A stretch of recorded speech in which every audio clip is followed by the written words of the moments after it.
pueblo de Venezuela debate propuestas para fortalecer el segundo plan socialista del país.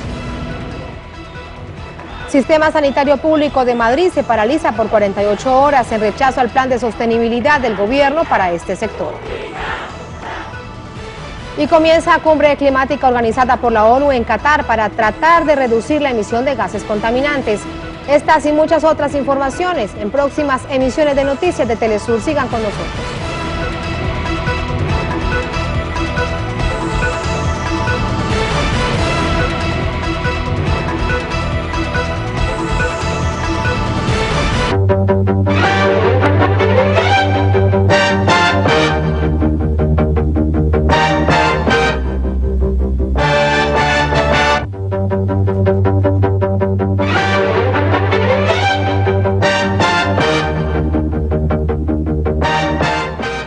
Salud amigos, tripulantes de nuestra querida, contaminada y única nave espacial. La misma que desde la última vez que nos vimos por estos medios ha dado 3 vueltas sobre su eje imaginario y vaya que está generando acontecimientos en pleno desarrollo. Los acontecimientos tienen continuidad y tienen continuidad de una manera dramática porque ciertamente hay que volver, ya aparecen lugares comunes, pero la reiteración del concepto no desgasta las consecuencias del paquetazo neoliberal que han metido a ultranza hasta los tuétanos al pobre contribuyente europeo. Y por supuesto nos referimos a toda la Europa del sur, la Europa del Mediterráneo, Grecia, Italia, España, Portugal, pero aquí había una variable interesantísima, que era la de los catalanes. Sobre este particular, Mas no logró ni siquiera la misma votación que tenía en cuanto a representación parlamentaria.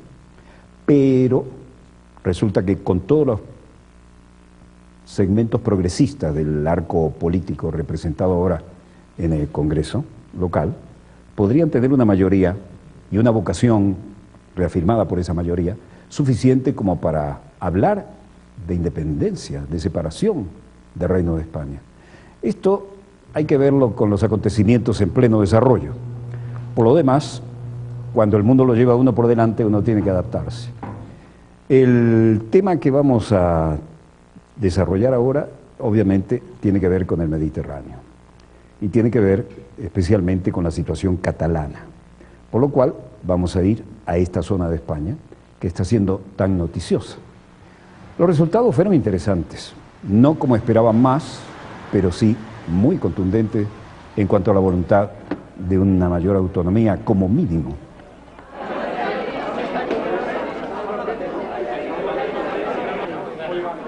Rajoy, que no sabe cómo hacer control de daños, salió a decir que los resultados demuestran el fiasco de la estrategia de Mas.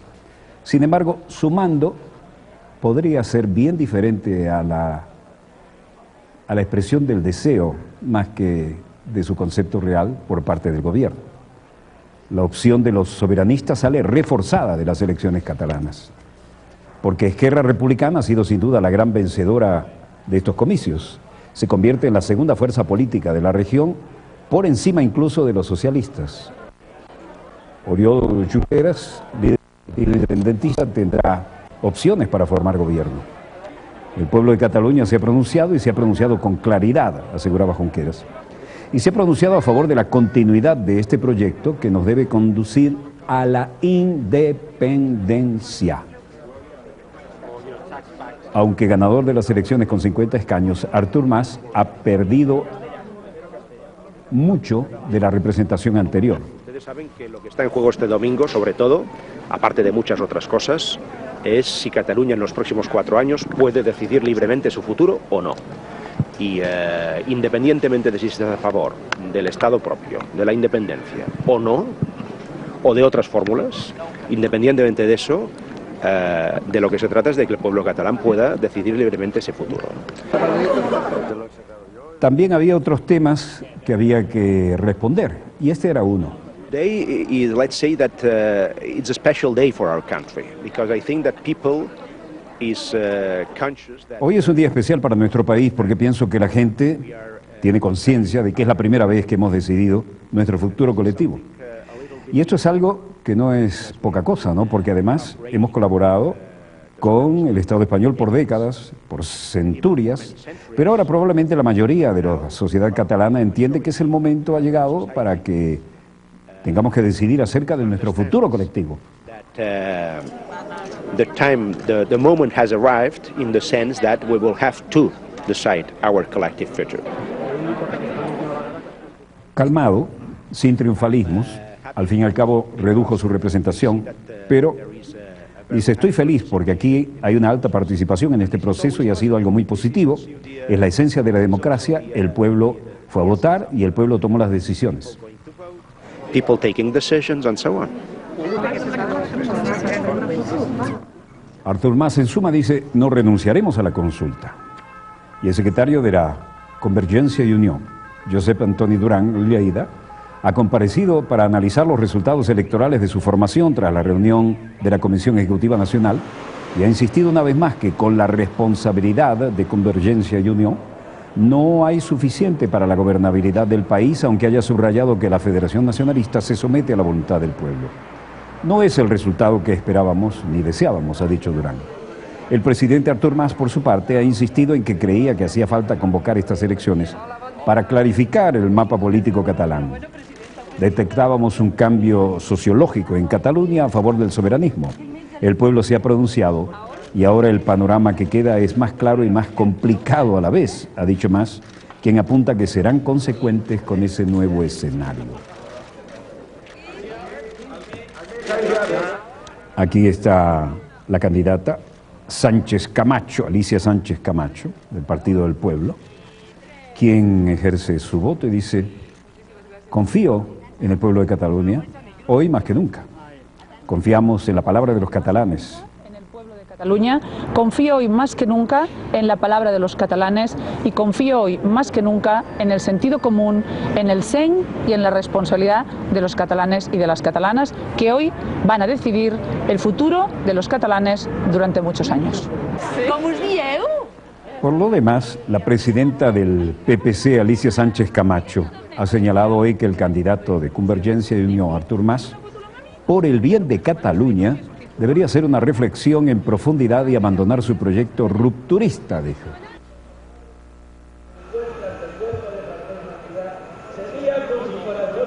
En Madrid, quienes apoyaban los nostálgicos del dictador Francisco Franco, se reunieron contra el separatismo catalán y, por supuesto, votaron todo lo contrario. Si hubieran podido hacerlo y los que estaban allí en condiciones de votar en Cataluña, así lo hicieron, ¿no? Cataluña es España y el saludo fascista con el brazo derecho y la mano estirada no faltó. Tampoco faltaron apoyos de teleprompter, por lo que pueden ver, aunque no todo el mundo estaba dispuesto a usarlo. La figura de José Antonio Primo de Rivera y de Francisco Franco, hoy esta convocatoria está especialmente dirigida. José Pedro Cruz, líder del Movimiento Patriota, hablando de José Antonio Primo de Rivera y de Francisco Franco. Es una respuesta al separatismo también del País Vasco y el separatismo de Cataluña. Y vamos a evitar que quiebren y despedacen a España. Político del Partido Popular, sagrado en el artículo 2 de la Constitución, velando por el Estado. Los nostálgicos estaban a la orden del día. Y Alberto Luna, uno de los seguidores de Franco, decía, la unidad de España es esencial para mantener este país. En vuestro interior. Preocupante esto, ¿eh? Hay un viaje al pasado. Bueno, si bien los promedios de edad también dicen algo. Para que un país se sostenga, no haya crisis, salga del estado en la mierda que está ahora mismo. Tiene que haber la unión de todos los españoles. Si hay divisiones, no llegamos a nada, no hay nada. Lo que acaba de decir Alberto Luna es de la nueva generación y ahora Antonio Mayoral. No es justo que se haga independiente cuando siempre ha estado unida y ha costado tanto trabajo unirlo, años de reconquista que costaron mucha sangre y mucho dolor a España. ¿Hay alguna bolsita? Durante casi 40 años de la dictadura de Francisco Franco, el catalán no estaba bien visto por las autoridades y se hablaba sobre todo en casa, de puertas adentro, ¿no? Desde el regreso de la democracia en los años 70, los catalanes, que son en su mayoría bilingües, han invertido tiempo y dinero en proteger el idioma por temor a que desaparezca. Cataluña ya tenía una tensa relación con Madrid al percibir un tratamiento injusto en tiempos de crisis económica. Pero la indignación y el nacionalismo aumentan ante cualquier indicio de campaña de españolizar la región, como dijo hace demasiado poco el ministro de Educación, José Ignacio Wert, refiriéndose a que quería aumentar el peso del español en los colegios. We are very happy because today the left Republican Party, la Esquerra Republicana, is Joan Puigcercos, ex líder de la izquierda republicana, el ERC, dice: esto es un día muy feliz para la izquierda republicana. La Esquerra Republicana también es el partido que ha aumentado el apoyo en Cataluña, y el mensaje es fuerte por la independencia, y la gente de Europa, que quiere una Europa social, bueno, podría tener un nuevo Estado dentro de Europa. Joan Puigcercos agregó: hay una cantidad de partidos de la izquierda que defienden la independencia, pero Cataluña necesita alinearse con un partido socialista para el referéndum. Debería venir así la situación planteada. La juventud está movilizada. A lot of party in the left which defends the independence, but the Catalonia need a argument with the Socialist Party for towards for referendum. Asunción Martínez, republicana de la izquierda, dice: necesitamos un referéndum para que votar por la independencia.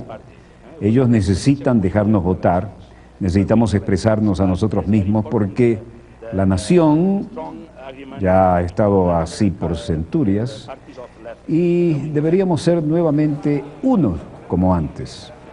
En suma, las elecciones catalanas han arrojado un buen resultado para Cataluña, para España y para Europa, según Margallo. Las soberanistas catalanas hagan piña y vayamos a por la independencia ya. Pues conseguir que se pueda hacer el referéndum y podamos votar si queremos la independencia. Que nos dejen votar, que nos dejen expresarnos y decir lo que queremos, porque somos una nación. Lo hemos sido durante muchos siglos y tenemos que volver a serlo.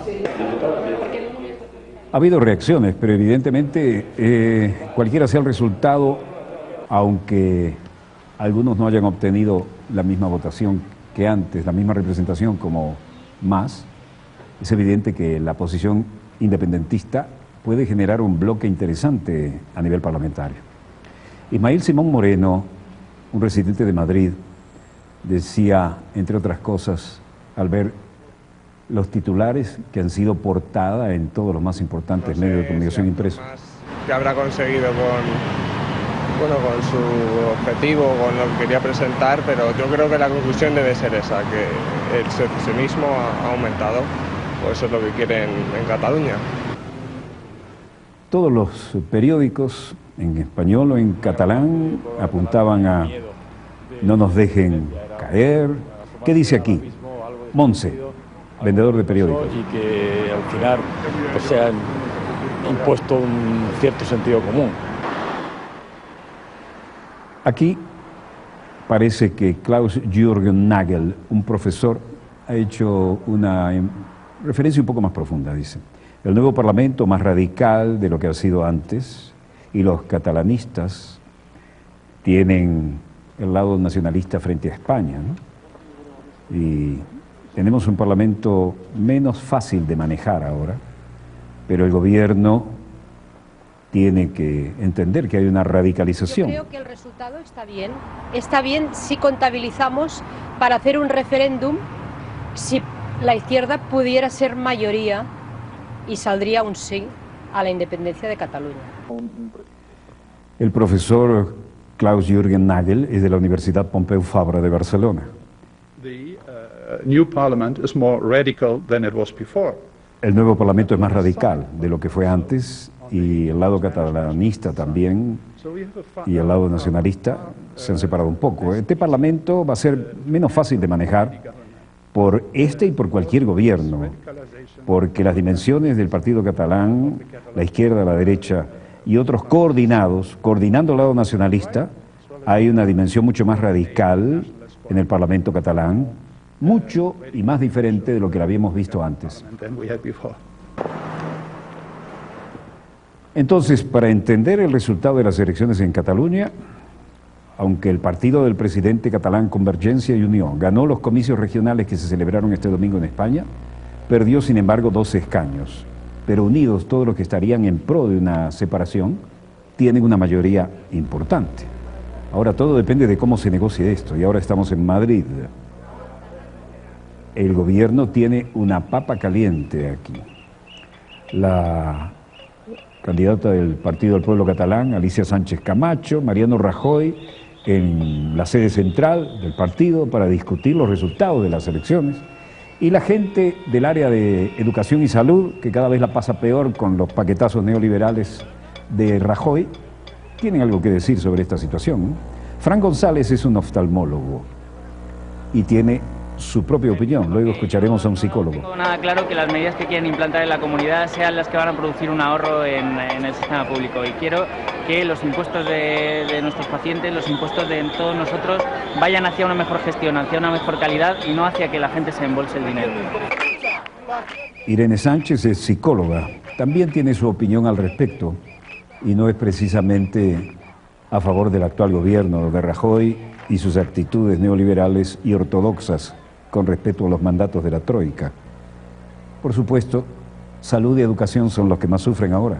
España tiene una de las mejores sanidades del mundo y todo el mundo tiene acceso a ella, y lo que se pretende es que cada vez se vaya reduciendo la sanidad pública y todo el mundo tenga que hacer sanidad privada.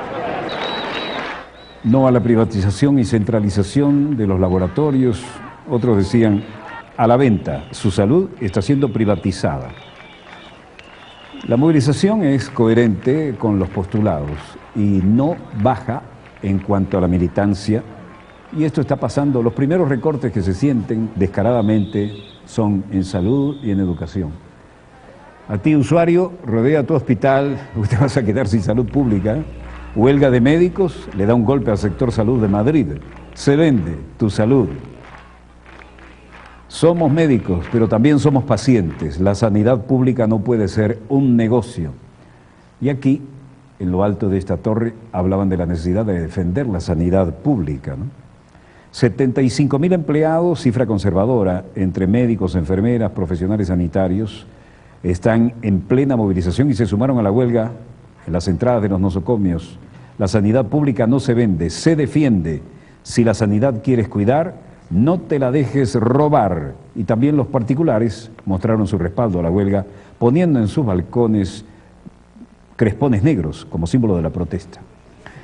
Bruselas, donde todo se cocina, Olli Rehn, comisionado europeo. Es esencial tomar decisiones para el desembolso en el próximo tramo, para terminar con la incertidumbre que todavía tiene colgando a Grecia. Es importante para Grecia, es importante para Europa, y yo quiero dar ánimo a la zona euro y a los miembros del Fondo Monetario Internacional, que el Fondo Monetario irá a caminar hasta la última milla para lograr un acuerdo, de manera que también el último centímetro, porque estamos muy cerca del acuerdo. Aparece la dama muy francesa, pero captada por Estados Unidos desde su adolescencia, Christine Lagarde, la titular del Fondo Monetario. Vamos a trabajar hacia la solución que sea creíble para Grecia. Esto es importante y debemos hacer creíble no solo para Grecia, sino también para todo el entorno. Estamos trabajando muy intensamente en esto. Pierre Moscovici, ministro de Finanzas de Francia, baja del vehículo y dice, bajamos un acuerdo y creo que el 95% es posible de forma inmediata. Luego buscaremos lo más rápido posible terminar con el problema de finanzas de Grecia, y para los desembolsos debemos poner en su lugar adecuado la sustentabilidad de Grecia y su deuda a medio término. Por su parte, Yanis Surnaras, el ministro de Finanzas de Grecia, dice, como ustedes saben, Grecia está cumpliendo con toda su parte del acuerdo, así que esperamos que nuestros socios envíen también su parte. Ciertamente vamos a encontrar algo de mutuo beneficio hoy. Y la ministra de Finanzas de Austria, Maria Fechter, dice: esto no es una agenda en este momento porque estamos pensando bajar las tasas de interés. Tenemos que pensar acerca de cómo usar las largas ganancias de los bancos nacionales para devolverle algo a Grecia. Esto significa que tiene que haber unas soluciones mezcladas donde todo el mundo esté involucrado.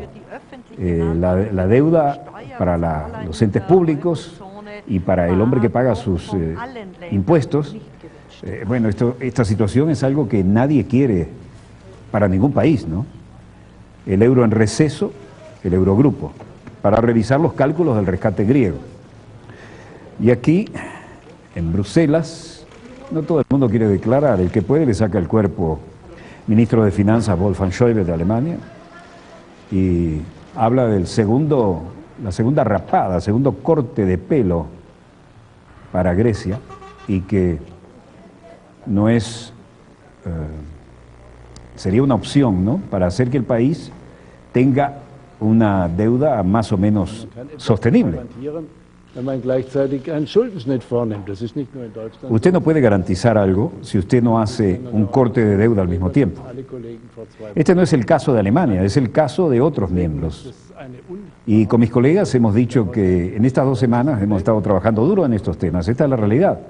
Pero hay gente que tiene el mal hábito de creer que el problema es Alemania. Y no es el problema de Alemania, es el problema de la eurozona, donde todo el mundo sabe que para construir y rescatar fondos no se permite ciertas conductas y hay que cortar deuda.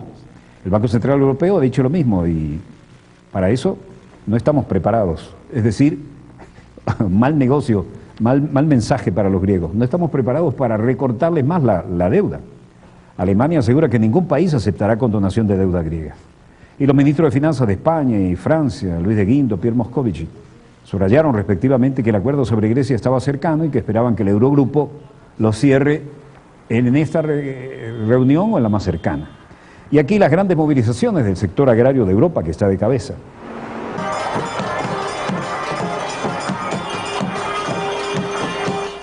Los granjeros y los que se encargan de producir la leche y los lácteos en Europa fueron hasta el Parlamento en Bruselas para comenzar a disparar. El presidente Roman Schaber de este sector dice: el mensaje de hoy es que necesitamos regulaciones del mercado para asegurar los precios, cubrir los costos de producción. El precio de la leche es demasiado bajo. Nosotros no podemos vivir si no tenemos una respuesta a nuestras necesidades operacionales. Y trajeron leche en cantidad y bañaron las oficinas y el Parlamento. No nos hacen caso con el precio de la leche. Bueno, tengan leche. Los granjeros necesitan un justo precio, 40% por litro de aumento. Y si no nos la pagan, pues los bañaremos en leche y bañaremos las calles. Y así fue.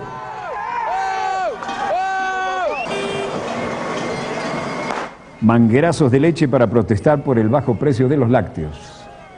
Y la leche está por las alturas, bueno, el símbolo de la vaca también. Y no se crean que los que están arriba se van a salvar, también trajimos con qué bañarlos en leche.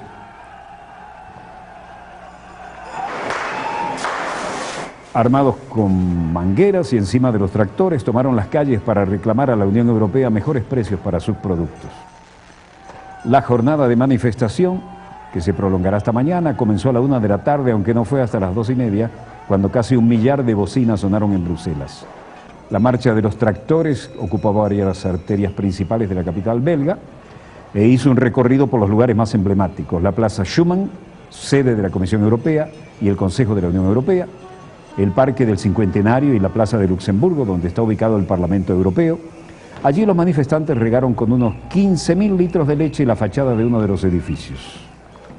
Y en Roma, miles de estudiantes y profesores marcharon a lo largo de Roma para protestar contra las medidas de austeridad impuestas por el primer ministro italiano Mario Monti. Aquí la cosa no era muy láctea, pero sí muy ígnea. Un profesor, Cobas, decía: estamos aquí por los derechos a la educación, a la escuela. Porque la escuela donde yo trabajo, todo está en ruinas. Nada de nuevas tecnologías. De hecho, se ha vuelto peligrosa para los niños. Y podré decirles que es un pequeño terremoto, 750 niños en riesgo, si hubiera un simple sismo, en riesgo de morir. El sistema eléctrico es antidiluviano, tiene 40 años, de manera que estar en esta escuela es peligroso. De alguna manera se hicieron sentir.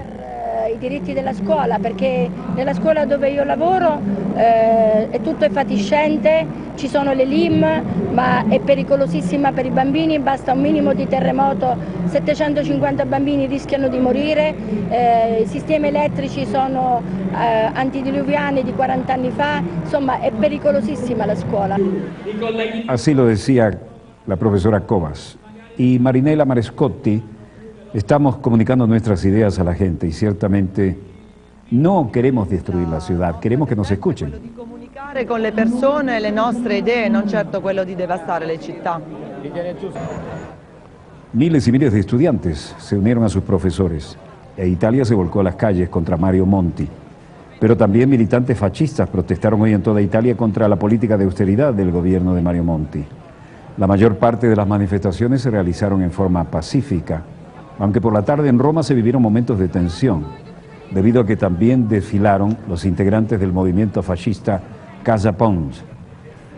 Asimismo, en la capital italiana se registraron algunos enfrentamientos con las fuerzas del orden e impidieron a los manifestantes llegar a la Cámara de Diputados, al Senado y al Palacio Chigi, sede del gobierno.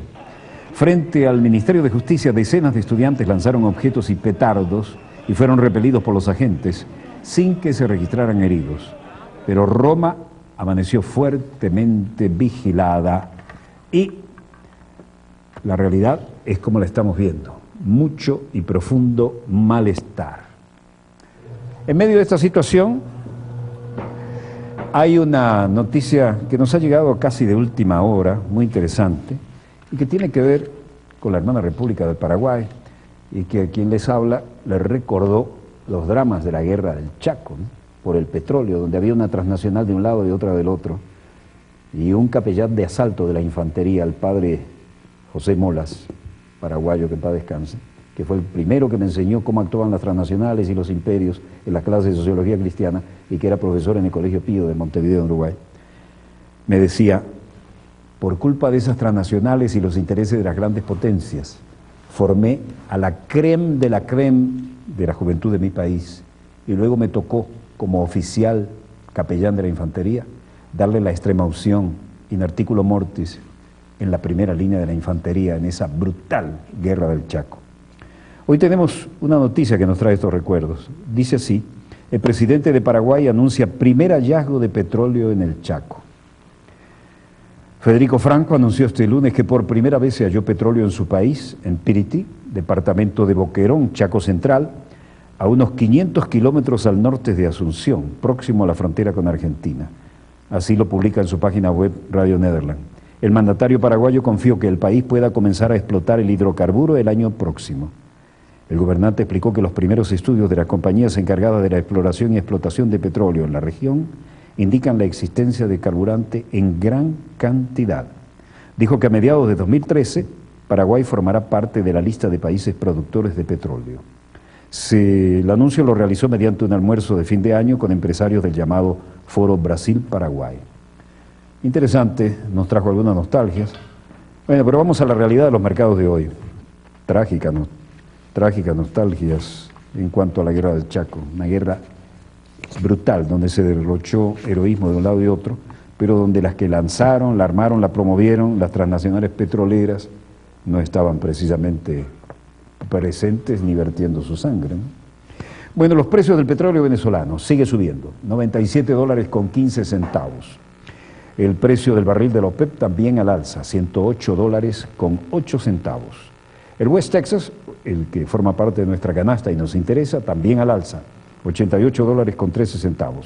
Sube también el Brent del Mar del Norte, $111.24. Sube en esta inestabilidad la onza Troy de oro y se sitúa en $1.749.80. El precio del cobre cierra también al alza en $7.774 la tonelada. Sube el quintal de café, 148,12, y el precio del euro se ubica a 1,29 respecto a la divisa estadounidense. Hora exacta de un corte. Volvemos de inmediato con más acontecimientos en pleno desarrollo. No se vayan, ya volvemos.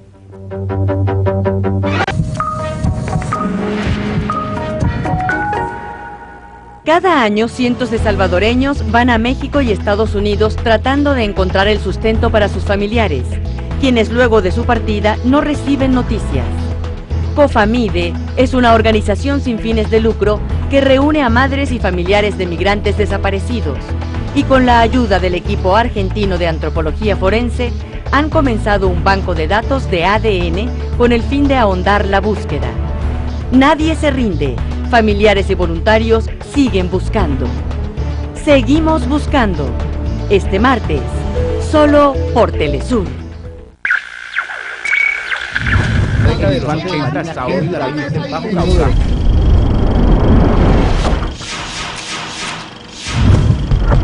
Síguenos en @TelesurTV. Somos la señal informativa de América Latina, también en la web.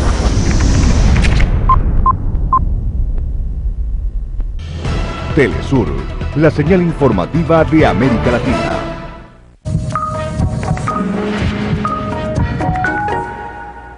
Volvemos con más acontecimientos en pleno desarrollo. Y muy en desarrollo están los que tienen que ver con la situación en Egipto, ¿no? Fluida situación que hemos seguido noche tras noche, pero ahora tiene una variante.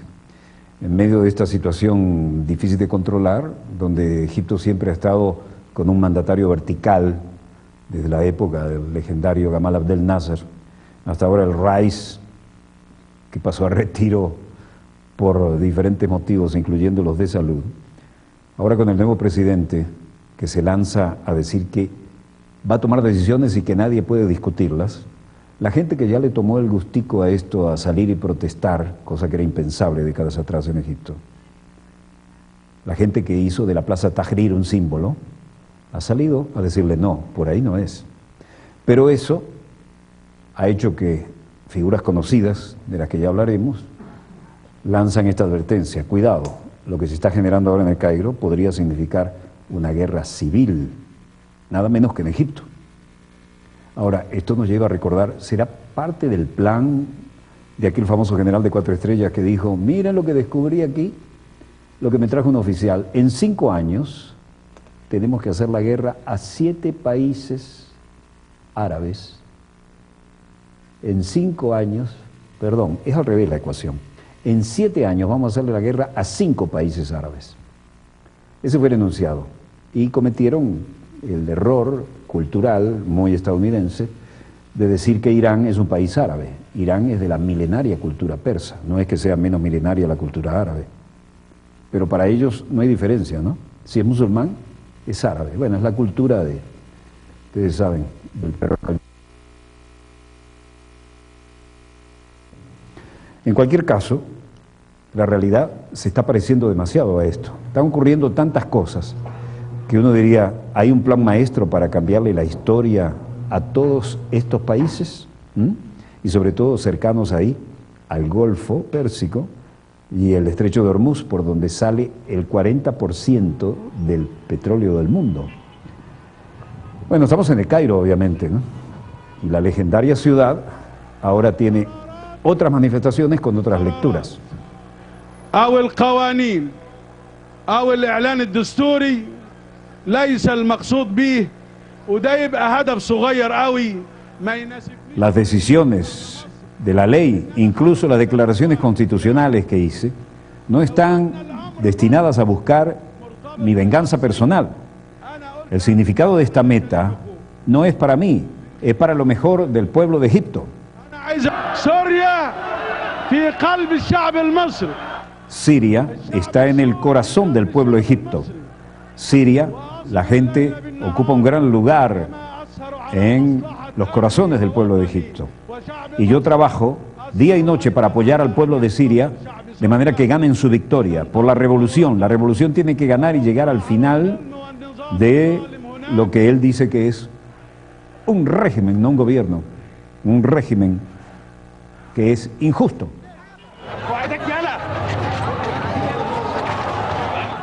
Ahora, los egipcios se echan a la calle mientras Mursi defiende sus decisiones, pero la protesta es contra el propio Mursi. Decenas de miles de personas se echaron hoy a las calles en El Cairo y otras ciudades para protestar contra la decisión del presidente de Egipto, Mohamed Mursi, de blindarse ante la justicia, una medida que ahora, como vimos, se defendía en su discurso ante sus seguidores. This is not what the revolution was about. The revolution was about stripping the president from all these. Hamid Neshabim dice, es justo, parece una nueva dictadura en Egipto, ¿le parece justo esto? Esto no es para lo cual hicimos la revolución. La revolución era acerca de sacar a los presidentes de esos derechos incuestionables. Ahora damos un paso atrás. Estamos donde estábamos antes. Y Baradei, trabajando aquí, caminando con los que protestaban, decían, Egipto está en un sueño de libertad. Y los que protestaban anti-Morsi en la plaza Tahrir, los ánimos se calentaban cada vez más, ¿no? Ahí se ponían a hombros al ex candidato presidencial Hamdin Sabahi, en la plaza Tahrir. Y al-Baradei, bueno, se ha vuelto la piedra de tranca aquí.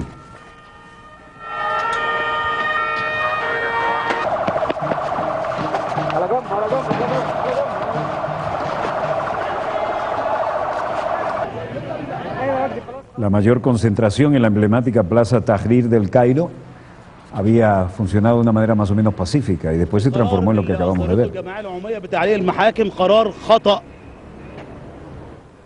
Moaz el-Baz dice, estoy en desacuerdo con la decisión del Consejo de la Suprema Corte. Esta no es la manera de resolver la crisis. La escalada que nos va a llevar tiene consecuencias y habrá más escaladas del otro lado. Esta no es la solución. Nosotros los abogados estamos afectados por el curso de los acontecimientos. Nashwa Ezam dice, también abogada. Yo sí estoy de acuerdo con el Consejo Judicial de la Suprema Corte y su decisión. Y quien está a la cabeza, el consejero Ahmed El-Zen, ellos están defendiendo el Estado de ley, de soberanía, y la separación entre las autoridades y los poderes. Queremos que nunca tengamos que volver a vivir sin ley, bajo la autoridad incontrolada. Mohamed Taha, padre de un acusado, dice, se me dijo que en el caso de mi hijo iba a ser visto hoy. Vine esta mañana, nadie apareció. Mi hijo no tiene quien lo juzgue. Mi hijo fue mantenido por la policía, no ha sido llevado a la corte, no tiene justicia. Mohamed Atef dice, aquí hay un caso de un veredicto que tenía que darse a conocer hoy. No se ha tomado decisión porque se les ocurrió estar en huelga y mi caso ha sido pospuesto.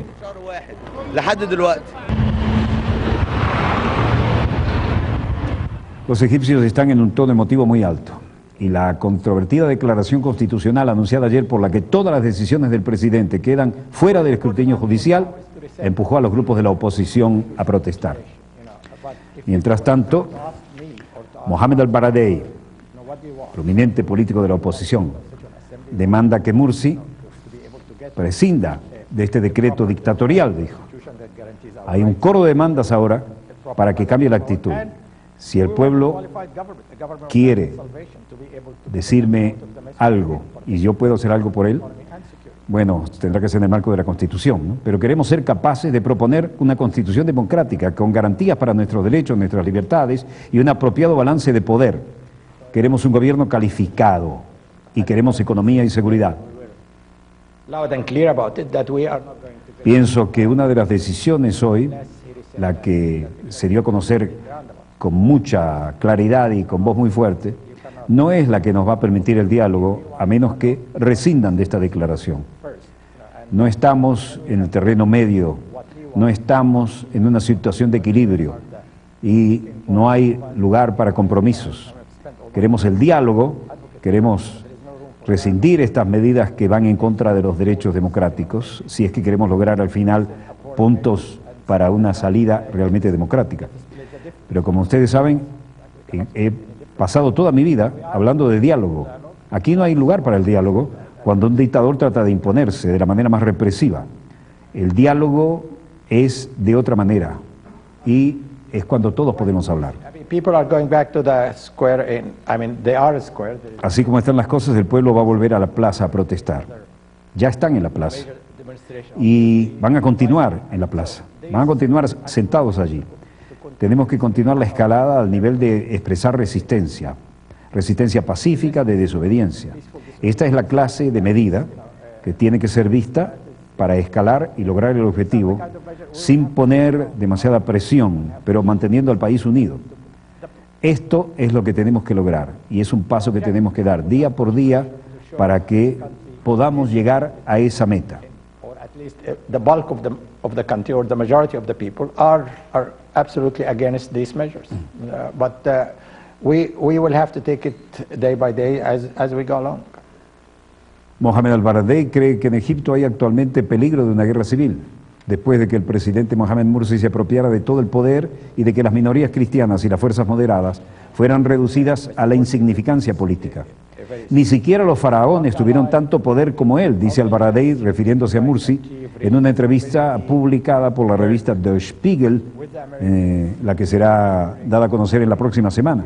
Esto es parte de una entrevista macro, ¿no? Es una catástrofe, es una burla a la revolución a la que debe su cargo y algo que hace temer lo peor, agrega el político egipcio, que había respaldado la revuelta contra Hosni Mubarak.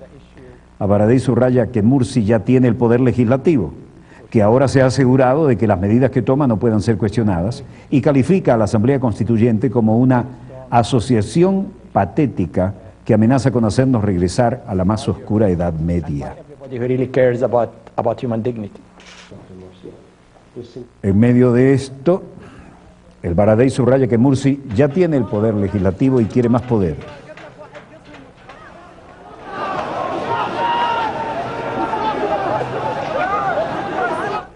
Al caer la noche, seguían las protestas.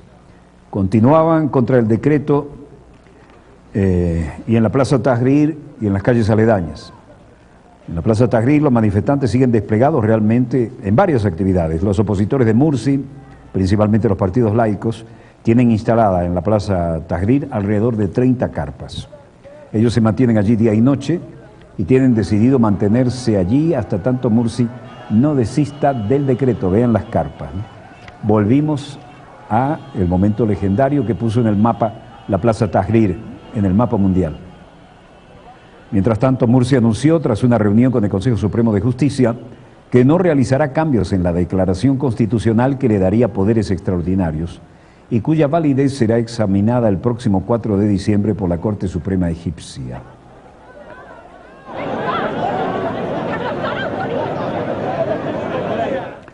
La gente asistía también a un funeral público, siguiendo detrás de una ambulancia que llevaba el cuerpo de Gaber Salah, que murió protestando 20 de noviembre. Los jóvenes han tomado parte, los diferentes sectores de la sociedad, y además el funeral del mártir Gaber Jikan, mártir Mohamed Mahmoud, fue objeto de oraciones y luego ruidosas protestas.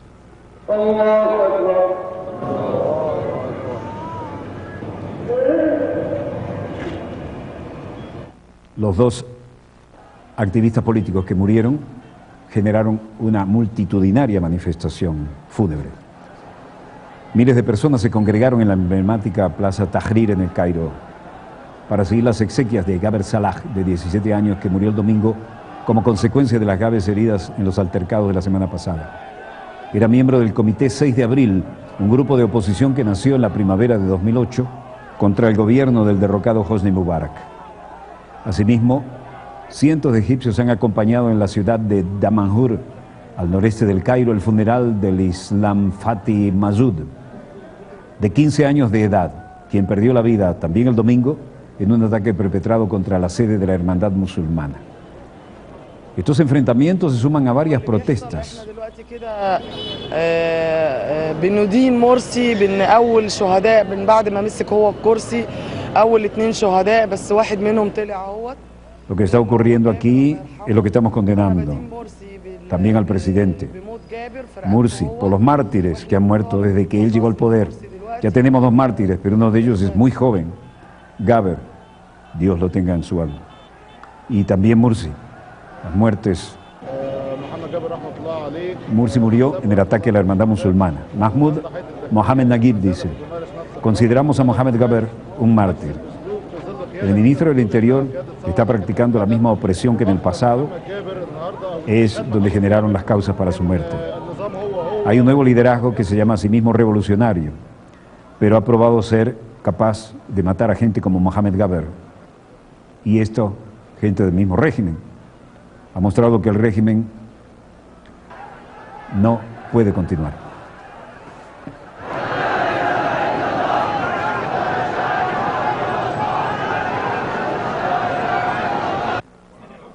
Mientras el presidente de Egipto afirma que los decretos para ampliar sus poderes no infringen el poder judicial,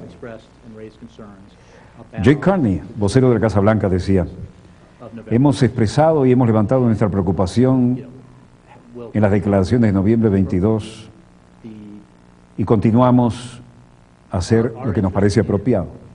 Nuestro interés en el desarrollo de una transición hacia la democracia en Egipto refleja lo que demanda el pueblo de Egipto a través de la revolución y que continúa demandando a través del gobierno, que refleja una voluntad diferente a la del pueblo. Continuaremos trabajando para lograr una meta que mejore la situación y que refleje lo que realmente quiere el pueblo de Egipto. Luego otra pregunta dijo: llamamos a la calma y apoyamos a los partidos que trabajen juntos para llamar a los egipcios a resolver sus diferencias de un modo pacífico.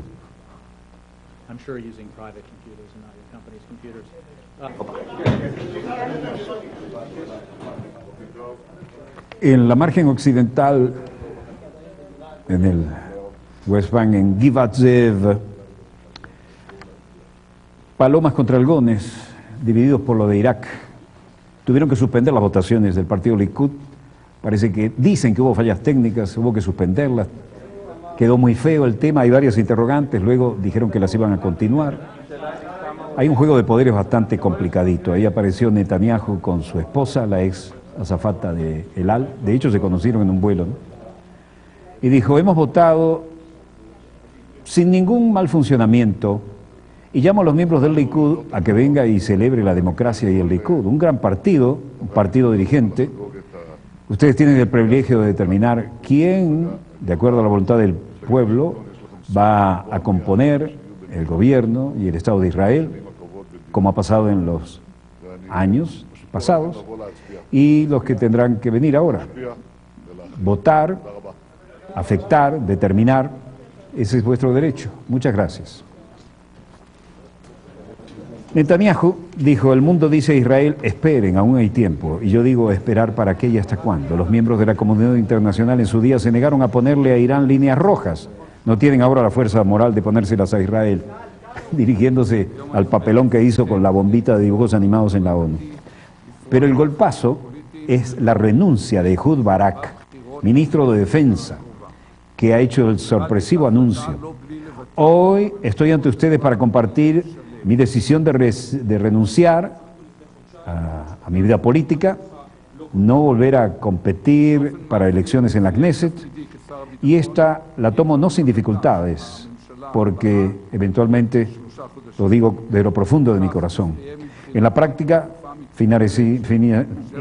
terminaré con mis responsabilidades en el Ministerio de Defensa, con la formación del próximo gobierno y también en los próximos 3 meses, y en este periodo de acumulación de 7 años y medio en el gobierno, en 2 términos, bajo 3 gobiernos, uno de ellos liderizado por mí, quiero decirles que el tema de Irán continúa siendo muy importante y hasta que deje mi posición de aquí a 3 meses será el tema central de mi agenda y sabré decirles de forma apropiada lo que hay. ¿Recuerdan esto? Ehud Barak con Yasser Arafat, en tiempos de Clinton. Ese queda el primer paso, pero se había logrado. Cambiemos de tema. La gira comienza el martes 27 de noviembre en la Universidad de Berkeley, California, y por supuesto hablo del gran sistema. A partir del 27 y hasta el 13 de diciembre, la temporada musical de invierno en Estados Unidos estará avivada de costa a costa por la singular energía de Gustavo Dudamel y la Orquesta Sinfónica Simón Bolívar de Venezuela. Así lo expresó el maestro Gustavo Dudamel al comentar el reto que él y su conjunto tienen durante su gira Estados Unidos 2012.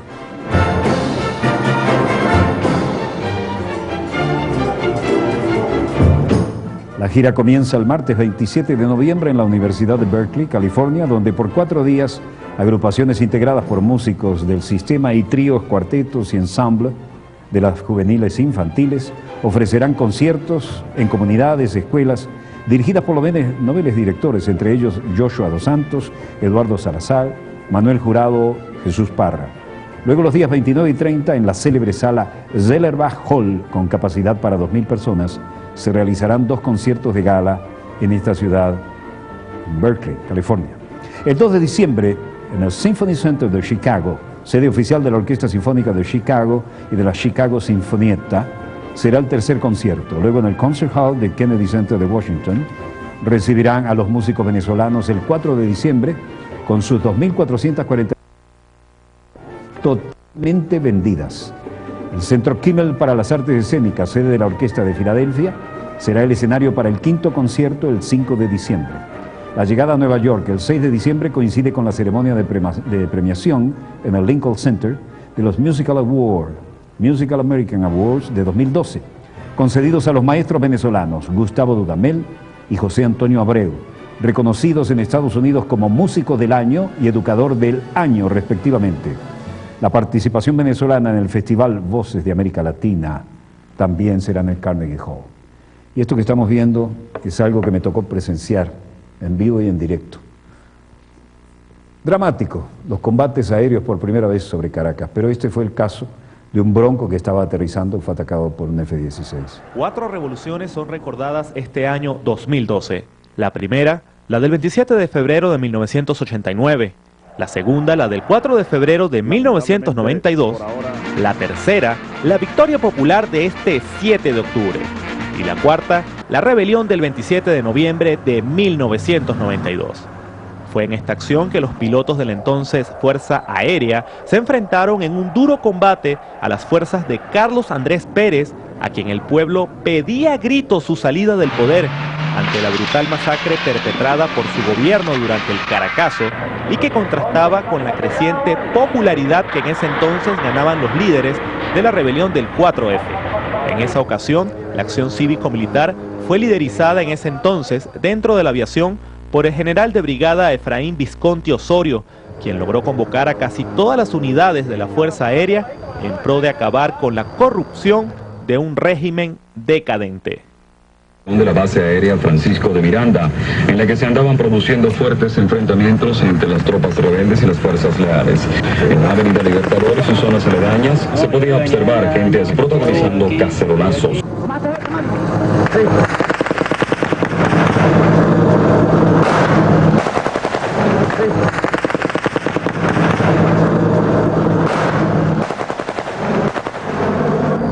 Luego de 20 años, tuvimos la oportunidad de conversar con el general Visconti, para quien sobran las razones por las cuales considerar esta fecha el Día de la Aviación Militar Bolivariana.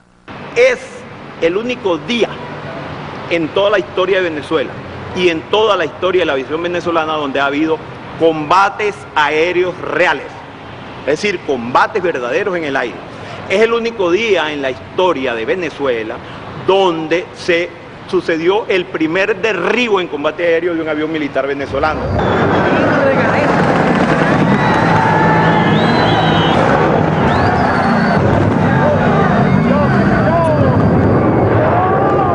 No nos imaginamos nunca que esos F-16 sí, ciertamente iban a disparar.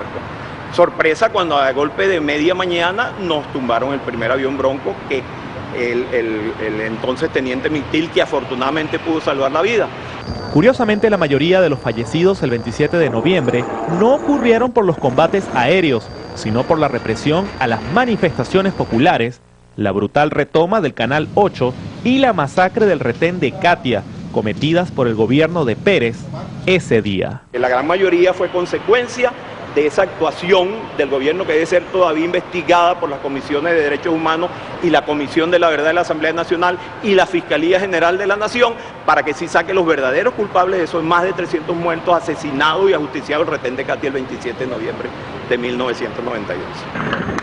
Es por el respeto a la memoria y el valor de todos los venezolanos que lucharon y murieron ese día que se rinde tributo a esta rebelión, como la fecha en la cual nuestro país alzó su voz para decir no a la tiranía y la opresión de una era política que estaba llegando a su fin.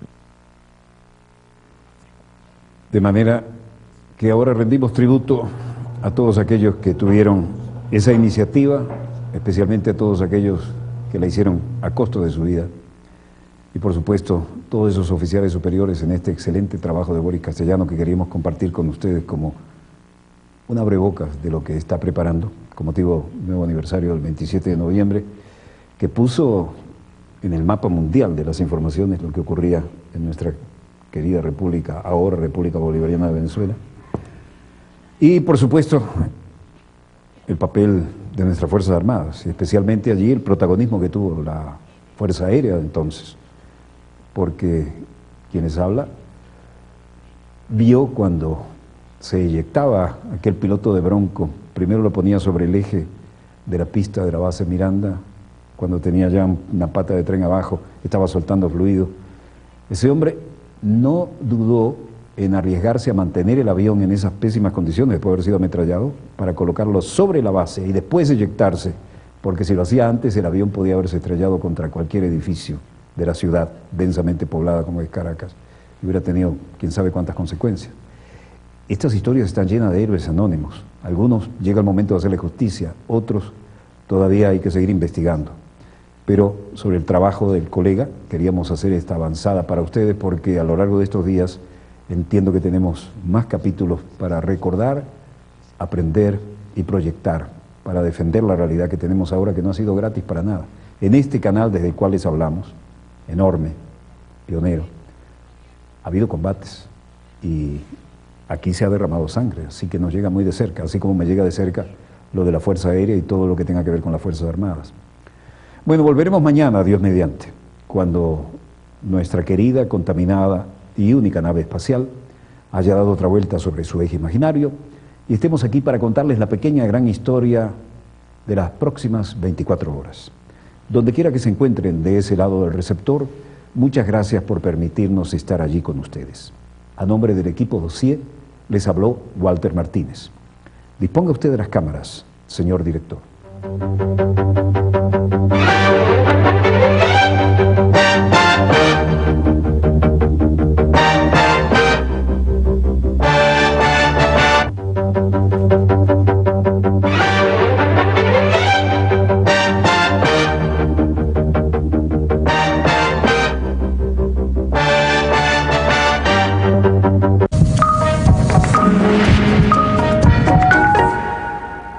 MP3 Gira Latina.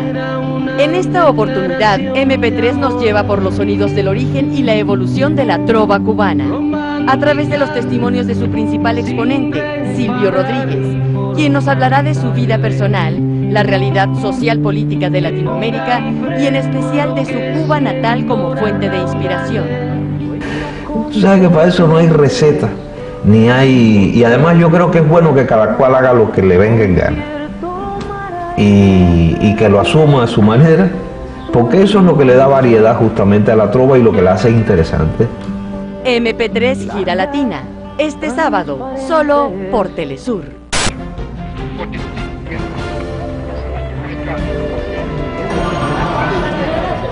Entra a telesurtv.net y vota por los mejores documentales y reportajes de Telesur transmitidos durante 2012. Los más votados volverán a tu pantalla. Elige cuál quieres volver a ver. Participa. Actualidad en contexto. 27 de noviembre de 1992. Frente a la situación de crisis, pobreza y corrupción que vivía Venezuela, se produce la segunda rebelión militar contra el gobierno de Carlos Andrés Pérez, luego del hecho ocurrido el 4 de febrero de ese mismo año. Este es ejecutado por un grupo heterogéneo denominado Movimiento Cívico-Militar 5 de Julio, integrado por oficiales de alto rango de los 4 componentes de las Fuerzas Armadas Nacionales, civiles pertenecientes a organizaciones revolucionarias y grupos que adversaban al gobierno de Carlos Andrés Pérez. 4:30 de la mañana. El movimiento cívico-militar 5 de julio toma control de bastiones en Caracas y Miranda. Los patriotas, con claro conocimiento de la importancia de las telecomunicaciones, ocupan la cadena venezolana de televisión VTV y el transmisor de los mecedores en Caracas, con lo